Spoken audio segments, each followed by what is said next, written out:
Hey there guys, so it's that time of year where I do my top 10 films of 2023, and I've got to say I love doing these kind of videos. It's a celebration of films I've watched last year, but also 2023 has been a great year for films, much better than 2022. I mean, I could have easily done a top 25 list, it's been so decisive, but I'm just going to keep it to top 10, but I do have some honourable mentions. The Boy and the Heron, Hayao Miyazaki comes back from retirement to give us the best Studio Ghibli film in years.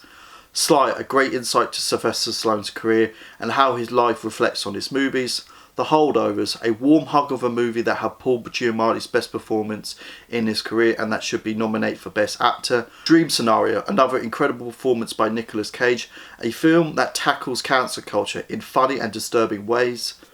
Atomy of a Fool, a gripping courtroom drama that keeps you guessing on the edge of your seat. Hot Potato, the story of the Wiggles, a documentary that made me feel nostalgic as well as laugh, cry, interested of how these people impacted the world of music to generations of children, not as musicians but as legends. Fair Play, a sizzling psychosexual thriller that sheds light on the darker side of the financial world and the twisted complications of gender dynamics at the workplace.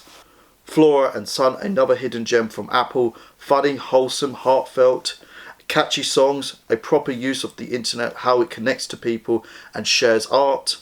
Creed 3, Michael B. Jordan's directorial debut, and he crushed it. Even though I miss Rocky, Creed 3 proves that you can continue this franchise without him. Oppenheimer, I know it's on everyone else's top 10, a world-class director Christopher Nolan give us a masterclass in filmmaking. Every combination in this movie was top tier. The first slam dunk, this would technically be my number 11. This was such a thrilling, emotional, satisfying experience that made my heart race. To me, this is the greatest basketball movie ever made. At number 10 is the Belgian film Close. Now I know this film technically came out in 2022, but we didn't get this till like March of 2023, so this is on my top 10. But Close is a great insight of starting secondary school for the first time. Things change, you change. I mean, you gain new friends, but at the same time you lose friends because you don't have time for them or you have no interest for them. And the film does take a dark turn, and it also explores how children deal with guilt for the first time and how they tackle it. It's heart-wrenching, powerful, tragic. No wonder this was nominated for Best International Film. At number 9 is Barbie. Yeah, I'm surprised myself I got this in my top 10, but Barbie is such a wonderful and delightful movie. The highest grossing film of the year.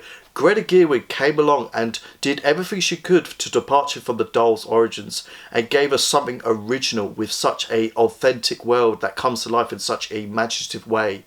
Margot Robbie is incredible in this movie, but Ryan Gosling just brings that energy, and yes, he should perform at the Oscars. At number 8 is Suzume, another gorgeous animated star-crossed lovers movie done by my favourite anime director Makoto Shinkai. Whilst the film does have similarities to other Shinkai films, it does some new things that makes the film different, like putting the love story to a side and focus on Suzume and her personal journey. You have this rich mythology about these doors across Japan releasing disasters, and the road trip aspect makes the narrative so refreshing. At number 7 is Saltburn. The film is just so crazy that it's beautiful. At times this film can be amusing, sexy, bizarre, intriguing, at times just plain weird, but the writing is just oozing with a great story and magnificent characters. Barry Keoghan and Rosamund Pike are the standout. The camera work is just gorgeous. Saltburn is one of those films you just can't get bored of because it flows with twist after twist with great thrills and realizations. At number 6 is Air. Ben Affleck directed a wonderful crowd pleaser film, a compelling movie based on the true events involving Michael Jordan and involving Nike, how they as a company rose through the ranks, crushing Adidas and Converse because of one shoe that defined an era. Top-notch casting, whether it's Ben Affleck, Matt Damon, Viola Davis, Jason Bateman, Chris Tucker. Matt Damon gives an incredible speech at the end. Air is just such an incredible sports biopic, but also it's an incredible underdog story. At number 5 is Teenage Mutant Ninja Turtles. This is the Ninja Turtles film I've been wanting for years. Whilst it stays true to the original source material, it does some new things, but it doesn't reinvigorate what came before. They put the teenage aspect back into Teenage Mutant Ninja Turtles. I love the fact they got teenagers to voice the Turtles this time. It's got a tight voice cast with its Ice Cube voicing Superfly or Jackie Chan voicing Splinter. The animation stands on its own, whilst it does have similarities to other films that came before, like Spider-Verse. This feels more like a sketchbook come to life, and it's a very coming-of-age story, but the Turtles' personalities are highlighted in this. And number 4 is Guardians of the Galaxy Volume 3. Now, I saw this 3 times in cinema, and we all know that the MCU has had a rough few years, and we still don't know where the MCU is going, but Guardians 3 came along, and it felt like a movie from the golden age of the MCU because it follows James Gunn's vision without any interference. He knew what the story was, he knew what to do with his beloved characters as their final send-off, and it didn't tie into any multiverse bullshit. It has such an intricate story, and The High Evolutionary is the best film we've had in these Guardians movies. It's the most gut-wrenching and emotional MCU movie to date. It has the awesome soundtrack, and it's such a satisfying conclusion for these characters. And number 3 is Past Lives, the most relatable film on this list. 2 childhood friends unite as adults and explore what could have happened if they weren't separated. The more I think about this movie, I remember more how much I appreciate the human connection of these characters and the complicated dynamics, especially when one of them is married. And the characters aren't cliche. The woman isn't going to cheat on her husband, and the guy isn't trying to win her back, and the husband is actually understanding and supportive. Greta Lee should get an Oscar nomination for Best Actress. This should get an Oscar nomination for Best Picture. I mean, it's a simple, subtle, romantic drama with a gut-punching ending that feels real and natural.